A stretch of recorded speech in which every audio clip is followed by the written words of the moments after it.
As soon as I came onto the lifestyle, like within the first month, I lost my period. It was gone. And I was like, yes, get out of here. I don't want to see you ever again. Don't come back now, you hear? What you just said is one of the most insanely idiotic things I have ever heard. And I still believe that largely menstruation is toxicity leaving the body. Everyone in this room is now dumber for having listened to it.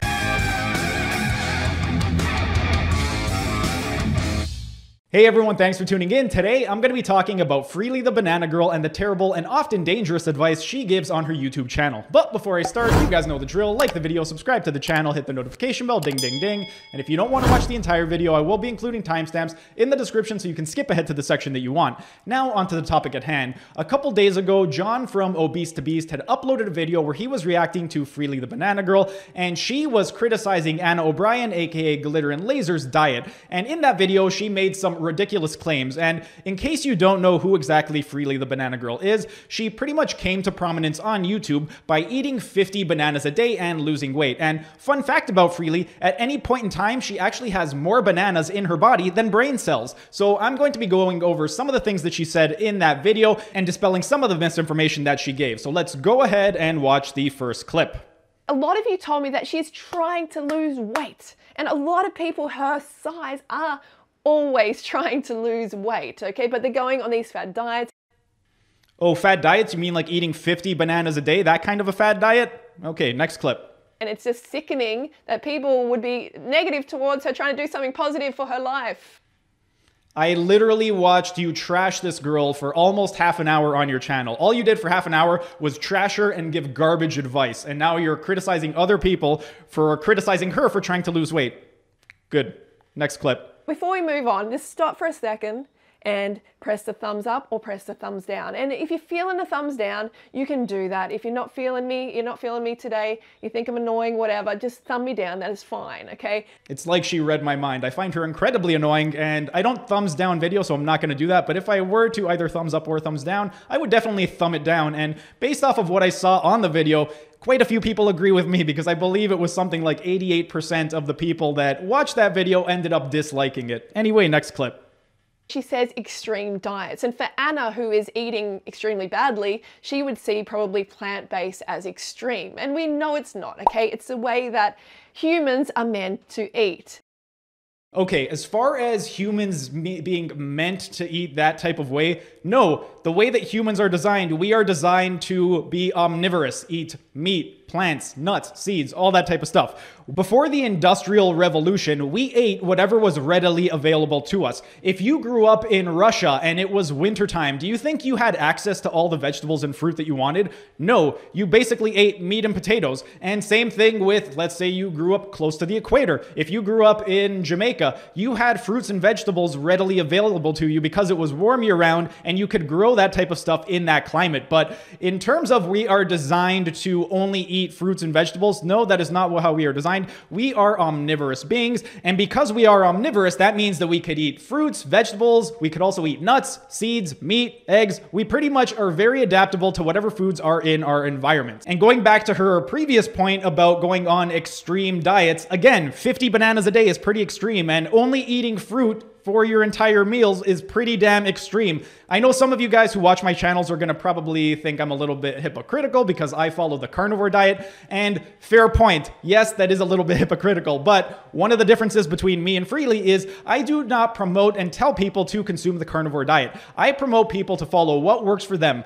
Eat the foods that you enjoy, what makes you feel good, do that type of a diet. But I do not tell people to go on the carnivore diet. And not only do I not tell people to follow the carnivore diet, in terms of what do I think most people should do, I don't think most people should follow it, because for most people, I don't believe it's going to be sustainable. I do it for myself because for me, it is sustainable, it makes me feel good, and also I was diagnosed with ulcerative colitis back in 2010, so the carnivore diet does give me zero symptomatic issues, and that is why I personally follow it. But in terms of my dietary preferences, I do not try to force my views onto other people. Eat what is right for you. If you follow the vegan diet and you feel amazing, you have good energy, good mental clarity, it doesn't impede your digestion, follow the vegan diet. If you follow paleo, and same thing, no digestive issues, good mental clarity, good energy levels, follow paleo. You can eat any diet as long as you are feeling good. But anyway, next clip. We're frugivores, okay? Which means we should eat high fruit. But I'm also supportive of a higher starch.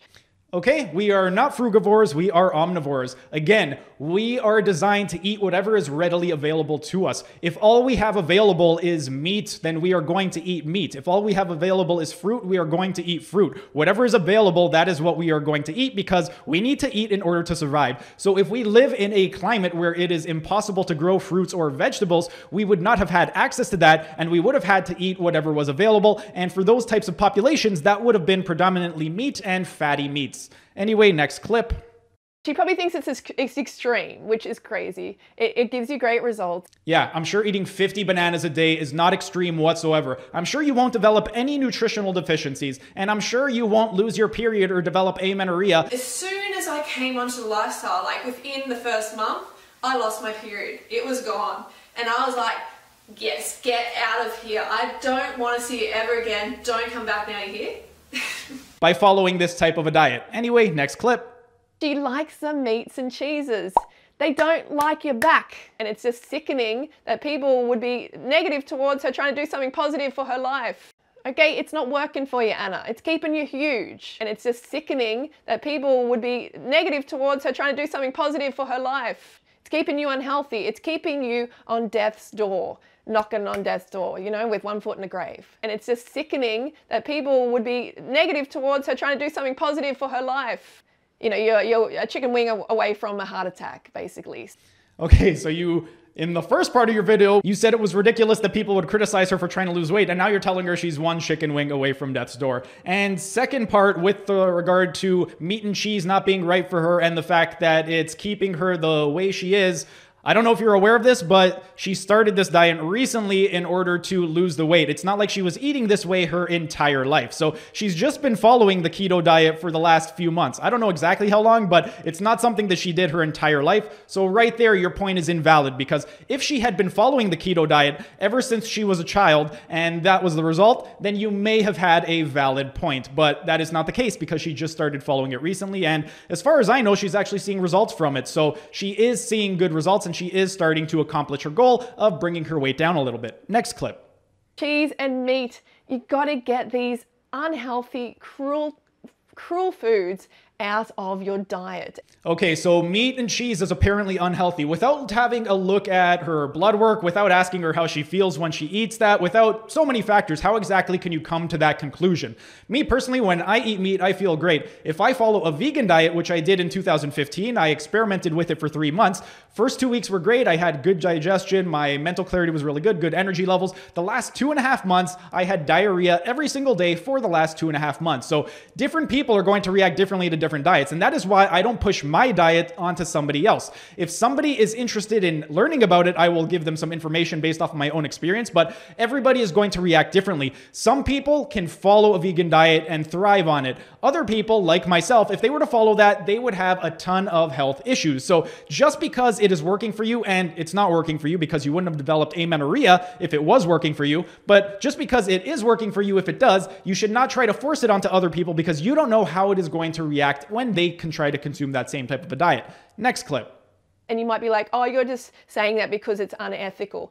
I am all about ethics, yes. I care about other animals. I don't want to see them killed unnecessarily just for my meal. I think that is disgusting and so unnecessary. Okay, speaking about animals dying unnecessarily for somebody's meals, this is another thing that is kind of invalid in terms of the points that she's making. When you consume a vegan diet, believe it or not, more animals are dying to put food on your plate than when somebody like a carnivore is eating meat.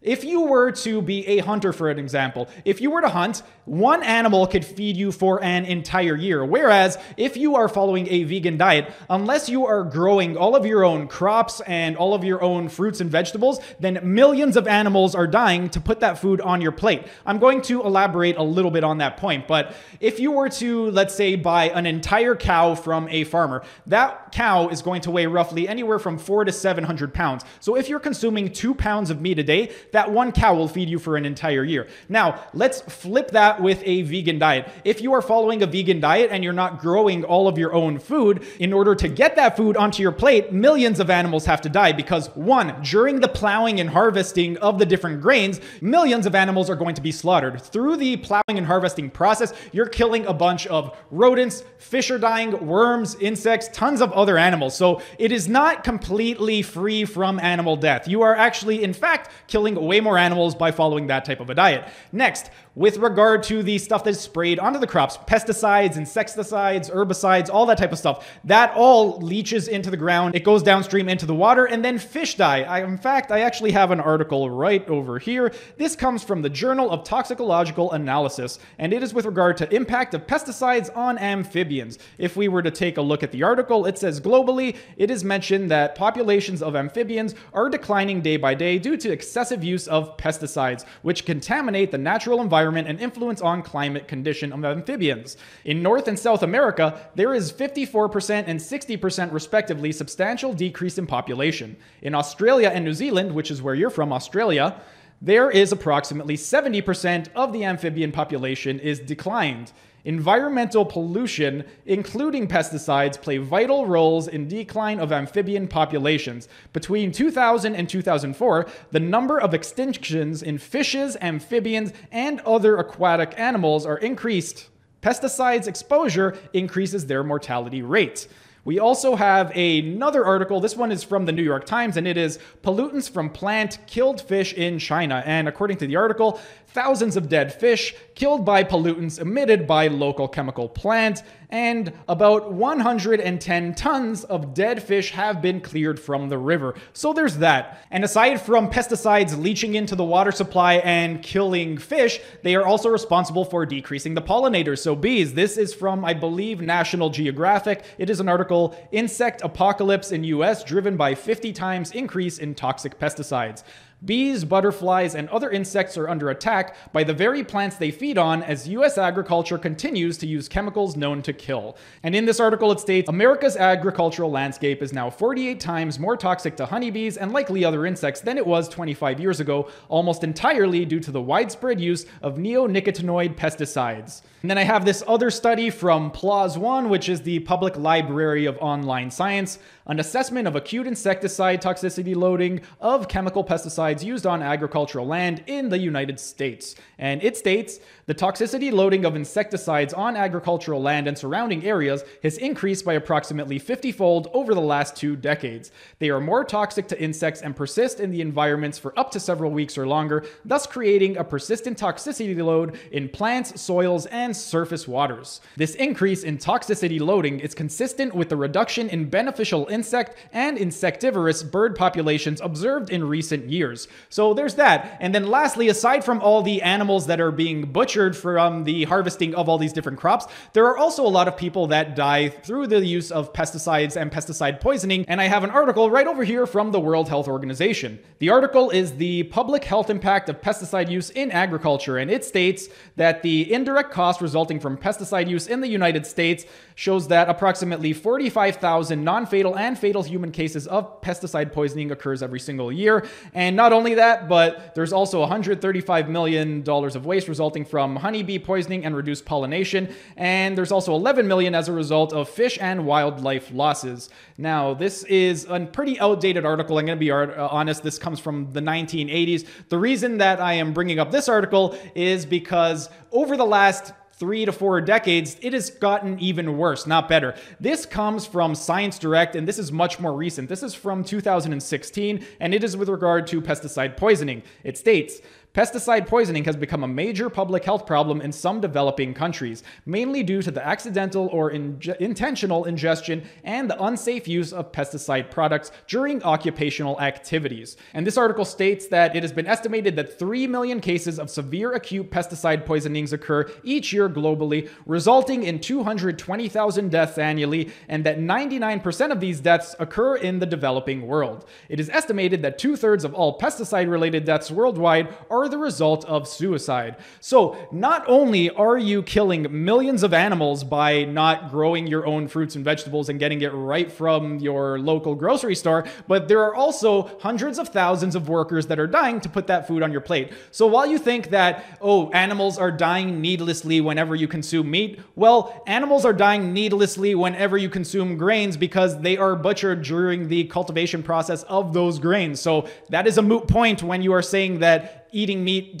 kills animal lives. Anyway, let's go on to the next clip. Like, they're obviously not meant to go in our incredibly long digestive system. They're just not meant to go in there, okay? They're meant to go through very quickly through, omnivore, a carnivore's digestive system, and we don't have that. We have the frugivore digestive system.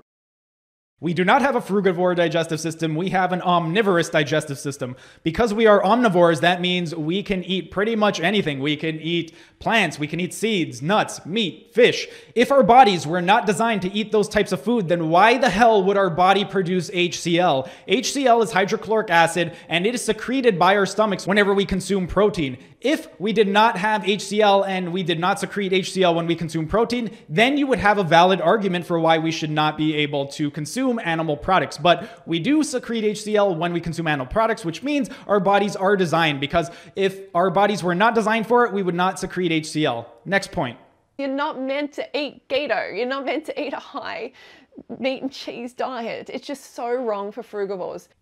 Yes, you know what? Eating a keto diet is wrong for frugivores, but we are not frugivores. We are omnivores. So we can eat keto, we could eat paleo, we could eat vegan, we could eat carnivore, we could eat Mediterranean, we could eat Twinkies every single day. It doesn't matter. Our bodies are easily adaptable to any type of diet, and you need to find what works for you. If you find that you are on a keto diet and it gives you good energy, good mental clarity, you don't have issues with digestion, then keep doing it, especially if you enjoy those types of foods. If you find that your health is being negatively impacted, like you're losing your period and developing amenorrhea from eating 50 bananas a day, then that diet is not right for you. You should not be doing that. Anyway, next clip. As a personal trainer who had a successful personal training business for many years, that is an invalid point. The fact that you are a personal trainer with a successful personal training business does not mean you know anything about nutrition. And I know plenty of personal trainers who have very successful careers that are dumb as rocks. You are just one of them, but I actually know a bunch of them. I used to teach program design, and I used to actually certify personal trainers. And one of my students was a very, very successful personal trainer. He was not successful because he knew what he was doing. He was successful because he was attractive, he had a nice body, and he was a very good salesperson. Those are pretty much the 3 requirements to be successful in this business. You don't need to actually know what you're talking about. In fact, I actually made a video last week. It was called Top 10 Reasons Why Personal Trainers Suck. I'll include a link right up over here if you do want to watch that video. But in that video, one of the things that I mentioned was one of the reasons why personal trainers suck is that they try to push your diet onto other people. So if you find that you go to a personal trainer and they're always trying to push their diet onto you or their type of workout, that person is crap. And clearly, that is exactly what she is doing. She's trying to push her diet onto other people's. But anyway, on to the next clip. I do not recommend someone who is morbidly obese or even obese to do jumping jacks and explosive movements, okay? Because it's too much weight on your joints. Okay, she actually said something that I agree with on this. I made another video, this was a few months ago, and it was called Top 10 Reasons Not to Use the Treadmill. I'll include a link right up over here if you guys want to watch that. But in that, I went over the ground reaction forces that occur when you are doing any type of running activities. Basically, when you run, ground reaction forces will travel up your kinetic chain, and that is going to be through your ankle, your knee, your hip. And those ground reaction forces are going to be anywhere from 3 to 8 times your body weight. So let's say you are somebody who is 500-600 pounds. That is going to be anywhere from 1,500 pounds to 2,000 pounds traveling through your ankle, your knee, your hip. So if you are somebody who is 500 or 600 pounds, then yeah, I would not recommend doing something like high impact aerobics because it will wreak havoc on your joints, and there would be much better activities that you can do, especially if you have a dysfunctional gait pattern. If you have a dysfunctional gait pattern, then because you're not going to be running efficiently, you're going to be on the higher end of that spectrum. So if you are very, very heavy, then up to 8 times your body weight is going to be traveling through your ankle, knee, and hip. And again, when you run, you are not running on 2 legs. Every time you make impact with the ground, you are making impact on 1 limb at a time. So if you are 500 pounds, that's 2,000 pounds of force that is traveling through your ankle, knee, and hip on 1 leg. It's not 1,000 on the right leg, 1,000 on the left. Every time you take a step, it is 2,000 pounds of force. So she actually said something that I agree with. Let's see if she keeps it up. Next clip. She needs more like 5,000 calories of from the right food sources, from the low fat, the high carbohydrate food, the plant foods. Okay, that didn't last very long. She's back to saying dumb crap again. How do you know she needs 5,000 calories? You know absolutely nothing about this girl. You don't know how much she trains. You don't know what her calorie intake currently is. All you know is that she's not eating 50 bananas a day. And according to you, that's what she needs to do if she wants to get super healthy and lose her period and develop amenorrhea. But without actually going into detail into her diet, asking her, what foods are you eating? How exactly are you feeling? How exactly do you know how much she currently needs? You don't. It's just a random number that you pulled out of thin air. Anyway, on to the next clip. This video has been viewed by over 1.4 million people, probably mainly obese young women and older women watching this. So she is being an example to them. Is she being a good example? She's being a much better example than you promoting eating 50 bananas a day to lose weight. At least what she is doing, it is working for her right now because she just started doing this recently, and to my knowledge, it has been effective because the weight has gone down. And furthermore, she is not a health and fitness channel. I believe she is a beauty channel. I think she does makeup, maybe fashion type stuff, but she is not a health and fitness channel, so it is not her responsibility to promote health and fitness. And you mentioned that her video got over 1 million views and she's sending that message out to millions of people. Well, I ended up checking your YouTube channel and your videos have been viewed a total of 339,714,755 times. So almost 340 million people have been misinformed by your channel. If anything, you should be the one that should take down all of your content because you are just giving the worst information possible. But anyway, on to the next clip. Okay, so that is what she's starting with. Goat's cheese, spinach, frittata, and roast sweet potato. I'm all about the roast sweet potato. I think that's great. For breakfast, I wouldn't have it. I wouldn't recommend it because I'm all about the fruit. We know you're about the fruit. We got it. Next clip. Fruit is just where it's at because it's full of water, full of fiber. It is really, really healthy for your colon to have that first thing in the morning. Okay, so it is healthy to have all that fiber in your colon first thing in the morning. Again, you know nothing about this girl. How do you know that it is healthy for her? What if she has an autoimmune condition? What if she has ulcerative colitis? What if she has Crohn's? If you have some type of digestive issue or some autoimmune condition like ulcerative colitis or Crohn's, having excessive amounts of fiber in the diet can aggravate symptoms. And you don't know if she has ulcerative colitis or Crohn's or any of those types of conditions. So how the hell can you just make this blanket statement and put this out there without knowing anything about this person? You can't, or at least you shouldn't, but I know you're not going to take my advice. Anyway, next clip. No, no, no, it is cruel food and it is not good for her waistline. Again, it is cruel food, almost as cruel as killing millions of animals during the processing of all the different grains. And with regard to it's not healthy for her waistline, again, she hasn't been doing this her entire life. She's just been doing this recently to lose weight. So your point is incredibly invalid. Next point. It has bananas, 8 bananas, PB2 organic powdered peanut butter. So that's what she recommends, bananas and peanut butter. Big surprise over there. I can't believe she recommended that she has bananas. Next clip. It is great. It's full of fructose. It's full of glucose. It's full of that energy that she needs to start the day. Okay, so we need fructose and glucose as energy to start the day. Another fun fact, when you wake up in the morning, your cortisol levels are going to be at their highest. Cortisol is your stress hormone, and basically it is at its highest in the morning, and then it tapers off throughout the day if you have normal cortisol levels. But one of the things with regard to cortisol is when cortisol levels are high, insulin sensitivity is going to decrease. So when your cortisol levels are high, that's going to be the worst time to incorporate a lot of sugar and starch into your diet. Ideally, if you are going to consume those types of foods, it would be better to consume them when your cortisol levels are a little bit lower, which would be later at night. So if you are going to have a lot of things like fruits or grains, vegetables, all that type of stuff, especially fruits and grains because they're higher in sugar and starch, those would be better toward the end of the day, not at the beginning when you are less insulin sensitive and your body is not going to be able to utilize it as effectively. Next clip. Boom, she needed that. She needed that caffeine hit. Anyone who is having caffeine in their diet has an inadequate diet. Okay, anybody who is having caffeine in their diet has an inadequate diet. Well, I haven't had coffee since 2010, and I follow the carnivore diet. So because I am not consuming caffeine, does that mean that my diet is optimal and everybody should be doing what I'm doing? Because that's kind of what you just said over there. But anyway, on to the next clip. I mean, I haven't had coffee for something like 15 years, okay, because my diet's not deficient, right? No, your diet's not deficient at all. You just developed amenorrhea for no random reason. And the fact, again, that you do not consume coffee has nothing to do with whether or not you have a deficiency or not. But anyway, let's get on to the next clip. Here we go. This cruelty-free pizza box. She can have this one for lunch, okay? And she can have, you know, as much calories as she wants because this is actually low-fat, high-carbohydrate. Okay, so as long as you are consuming low-fat, high-carbohydrate, I guess you could have as many calories as you want and it is impossible to put on weight.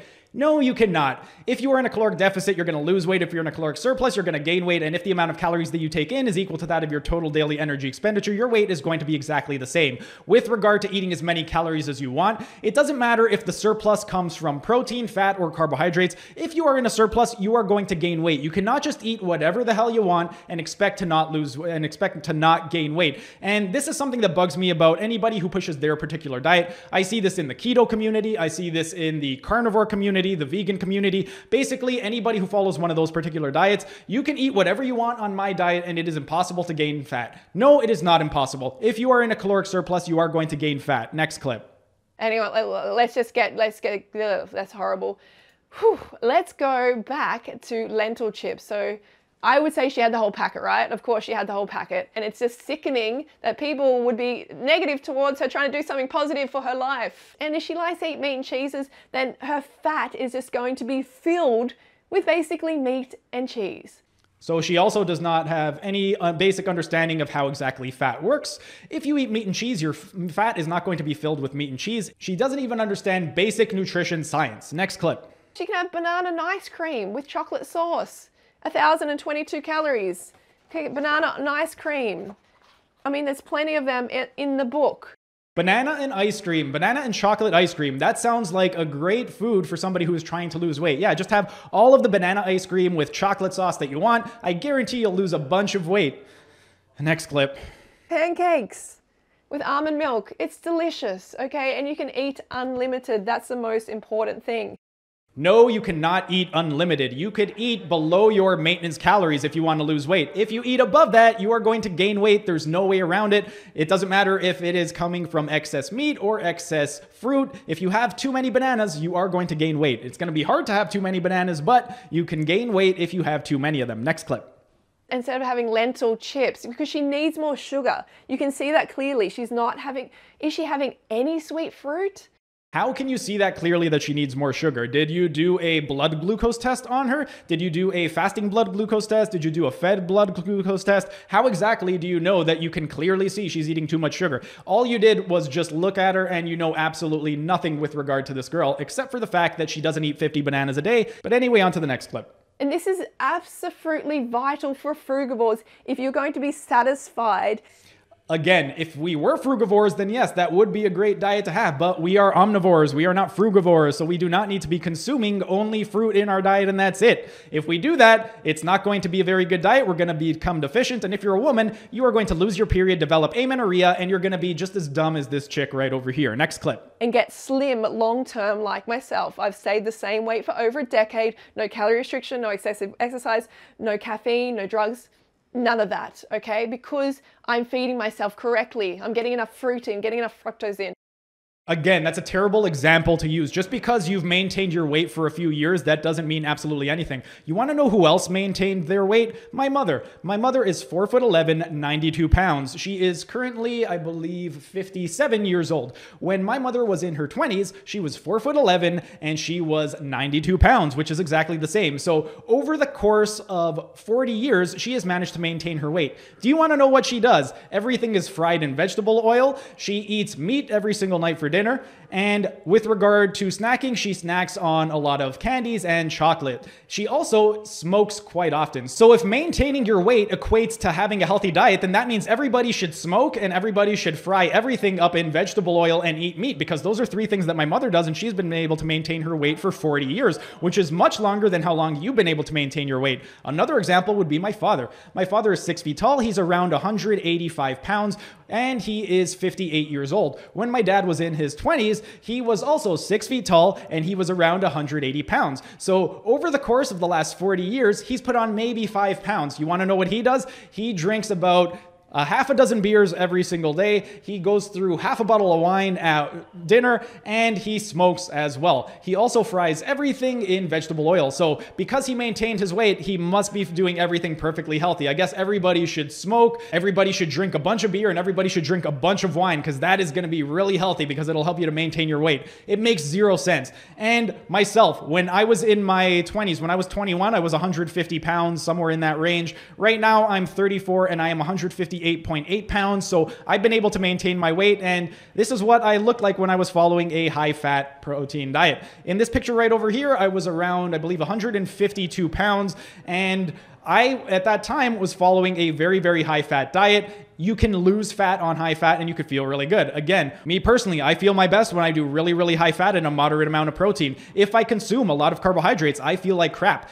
Diets need to be tailored to the individual. You cannot just have a one-size-fits-all approach when it comes to nutrition, because you don't know how certain people are going to react to different foods. Just because something works for you, it does not mean that it's going to work for other people. So stop pushing your diets onto other people. I follow the carnivore diet, but I do not tell people to follow the carnivore diet for that very reason. If it works for them, great. And in fact, in one of my videos, I had one of my subscribers ask me a question about troubleshooting, because he's been trying to do the carnivore diet for a few months or a few weeks now, and he hasn't been seeing good results. So I gave him 7 troubleshooting tips, and the troubleshooting tip number 7 was maybe the carnivore diet is not right for you. Maybe you should try something else. So if you are going to push your diet onto every single person that you come across, you really should not be talking about nutrition. Next clip. Oh, a nice steak. Sister, like, this is just like disgusting. It's just this chunk of animal ass. Like, why would you put that into your body? I can't speak for Anna on why she puts it into her body, but I can speak for myself. The reason that I put steak into my body is because when I consume steak, I have great energy levels, my digestion is really, really good, and overall, I enjoy the taste of it. I really, really like it. That's why I put it into my body. I don't know why she does, but I'm sure there is a reason. I'm sure she enjoys the foods that she's eating, and I'm sure that she is benefiting from it. Otherwise, she wouldn't continue to do this, even though her goal is currently to lose weight. Next clip. This is why you're the size you are. Okay, you are a frugivore eating like a carnivore.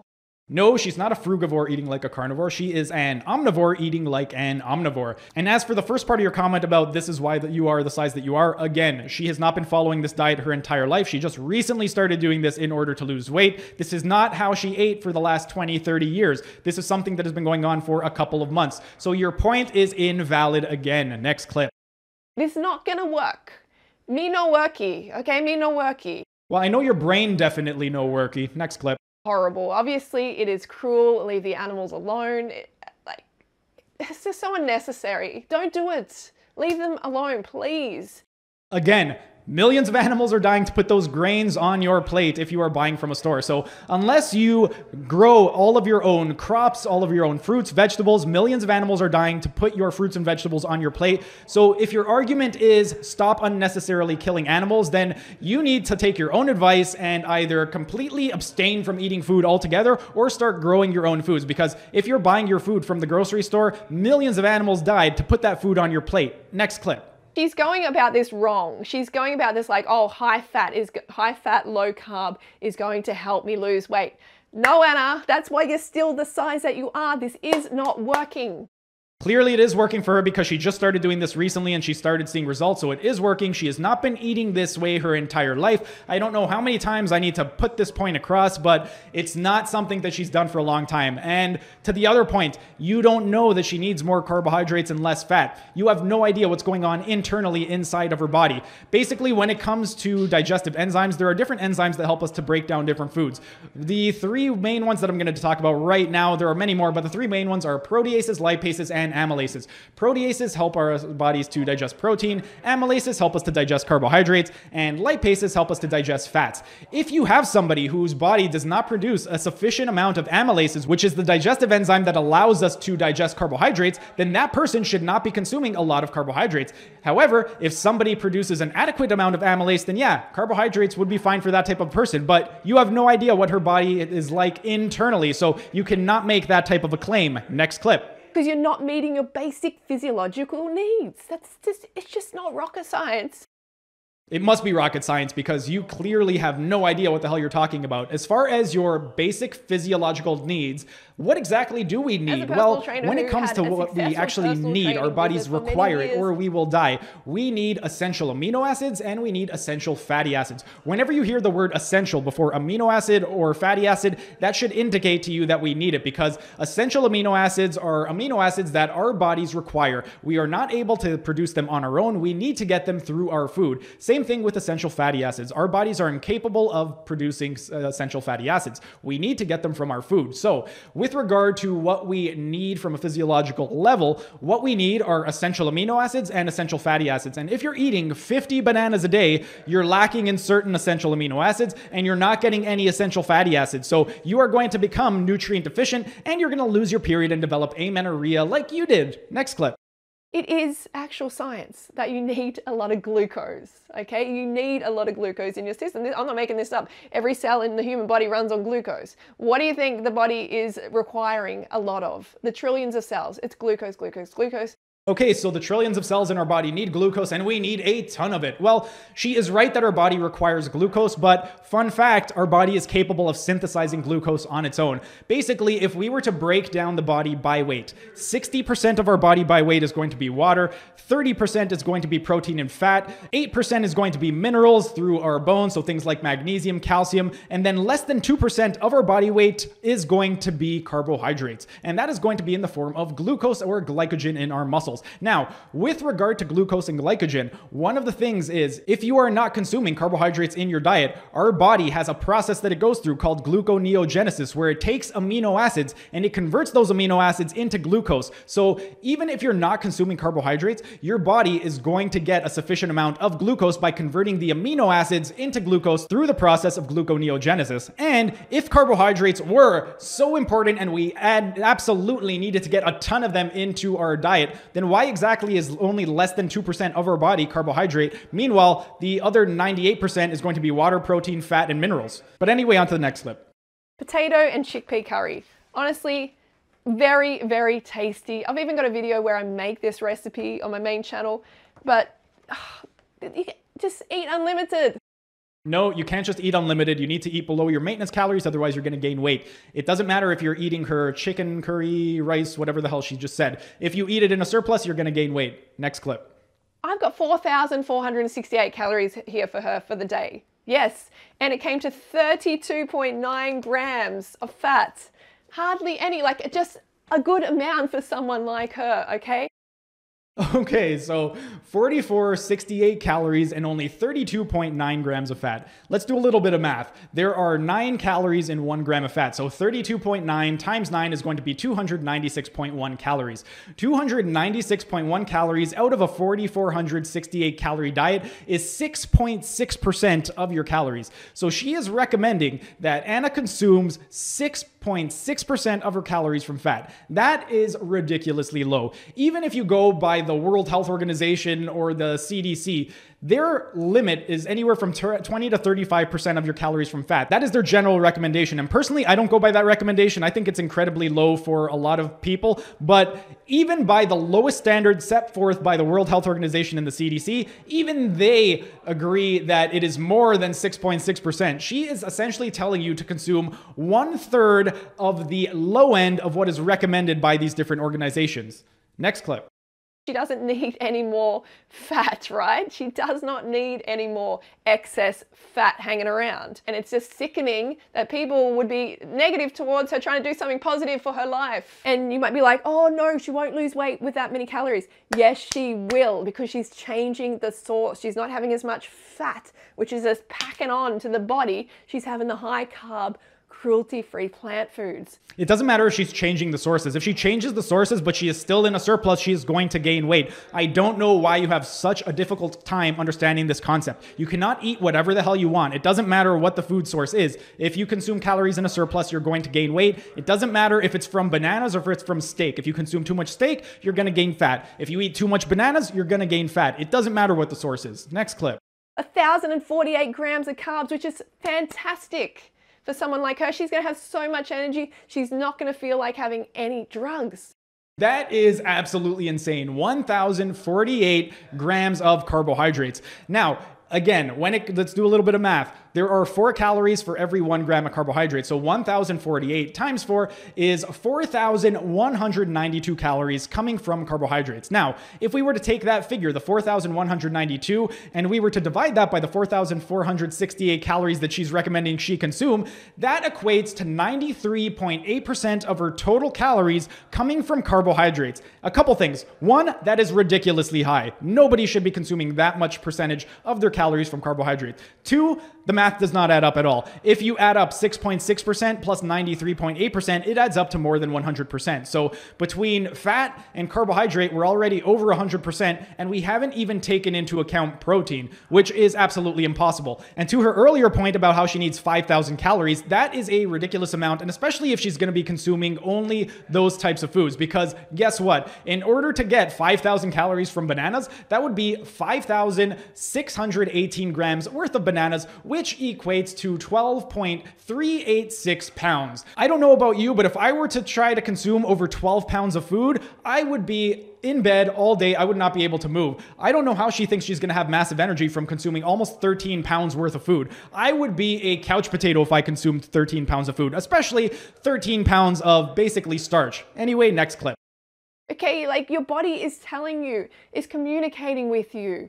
This is not working. This is the way she eats. This is why she is like this. Again, she just started doing this recently. Why can you not get this through your thick skull? I know you know that she's just started doing this recently because you mentioned it in the video that she's trying to lose weight by following keto. So you understand this, but you keep misinterpreting or misrepresenting her point. She did not do this her entire life. But anyway, let's get on to the next clip. And she probably just thinks, oh, it's sweets.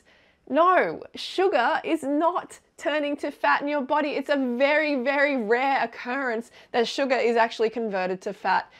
It's a very, very rare occurrence that sugar is converted to fat. No, it is not. If you eat in a surplus and you eat excess sugar in a surplus, that sugar is going to be converted into fat. And it's not a very rare occurrence. It's actually very, very common. If you just look around at people, you can see that most people consume excess amounts of sugar and most people store an excess amount of body fat. So if you consume excess sugar, it will be converted into fat, and it is not a very rare occurrence. If it was a very rare occurrence, then obesity would be at an all-time low right now. But next clip. Reduce the amount of fat, increase the amount of sugar. Even refined sugar is so much better because it's fueling your cells still. But of course, I'm all about the fruit. We know you're all about the fruit. And reduce the fat, increase the sugar. Again, you know nothing about this girl's medical history. What if she's a type 2 diabetic? What if she has issues regulating her blood sugar levels? You have none of this information at your disposal, and you're just blanket statement telling her, consume more sugar, even if it's refined sugar, because it's going to be good for you. You have no way of knowing that without knowing her medical history. Next clip. If she's going to have like high sugar and lower fat, she's still going to lose a lot of weight. She's still going to get healthier. If she eats in a deficit, then yes, she will lose weight. But as far as her getting healthier, it really depends. You don't know what's going on internally. Again, if she has issues with diabetes or blood sugar regulation, then eating high sugar is not going to make her healthier. Next clip. And that's a great start. Okay, so there we go. It's a high fat day. It's 3,289 calories. She's not even eating enough. I would say I slightly overestimated, so she's probably having about 3,000 calories. This isn't enough for her. So she needs to eat enough so she feels satisfied. and it's a sustainable program that works long term for her to bring the weight down and get healthier. If she enjoyed the type of diet that you were recommending, then yes, it would be sustainable, but you don't even know what her food preferences are. What if she hates all the foods that you're recommending? Then it's not going to be sustainable. If you want to follow a diet and you want it to be sustainable, number one thing, and this is the number one rule I have with my clients, is if you don't like it, don't eat it. If she does not like the foods that you are recommending to her, then it is not going to be a sustainable diet. Just because you enjoy those foods, it does not mean that everybody thinks like you and everybody has your taste buds. Not everybody is going to like the same foods that you like. Next clip. It needs to be sustainable. It needs to be enough calories. Okay, it needs to be sustainable. It needs to be enough calories. That's the second time that I've agreed with you so far. Keep it up. I hope that we could continue on this positive trend. Let's see what the next clip brings. From the right source, the high fiber, the high carbohydrates, high fruit is best. And she's back to spewing nonsense. No, it's not best. It's going to be different on an individual to individual basis. For some people, eating a lot of fruit and vegetables, they will thrive on that type of a diet. For some people, eating a lot of meat and fat, they will thrive on that type of a diet. You cannot just put out a blanket statement saying everybody has to follow this because everybody will see results. Next clip. This amount of fat, 170 grams of fat, is just not working for her. And this 241 grams of protein, this is really disastrous for her. Disastrous like losing your period and developing amenorrhea from having nutritional deficiencies, that type of disastrous? Is that what you're talking about? Next clip. And as I said, Anna, I'm willing to coach you.